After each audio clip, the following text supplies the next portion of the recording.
আগরতলা পৌর নিগমের উদ্যোগে ঠাকুর সংঘ এলাকায় উদ্বোধন হলো নতুন হাইমাস্ট লাইট। উপস্থিত ছিলেন শহরের মেয়র ও সাংসদ। 31 নম্বর ওয়ার্ডের উদ্যোগে প্রায় 1 লক্ষ টাকা ব্যয়ে এই হাইমাস্ট লাইট স্থাপন করা হয়েছে। এদিনের উদ্বোধন করেন আগরতলা পৌর নিগমের মেয়র দীপক মজুমদার এবং সাংসদ রাজীব ভট্টাচার্য।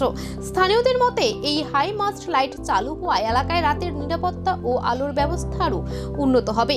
অন্যদিকে মহারাজগঞ্জ বাজারে বিপণী বিতানের বেহাল অবস্থা বিষয়েও নজর দিয়েছে পৌর নিগম। পৌর নিগমের এই উদ্যোগে এলাকাবাসীর মধ্যে ইতিবাচক সাড়া লক্ষ্য করা যাচ্ছে। সংঘ এলাকার দীর্ঘদিনের তাদের একটা দাবি ছিল 31 নম্বর ওয়ার্ডের অন্তর্গত যে আমাদের এখানে একটা হাইমাস্ট লাইট যাতে এখানে লাগানো হয়। তাই এই দীর্ঘদিনের দাবি পূরণের লক্ষ্যে আমাদের মেয়র সাহেবের উদ্যোগে আজকে তার শুভযাত্রা শুরু হয়েছে, একটা হাইমাস্ট লাইট।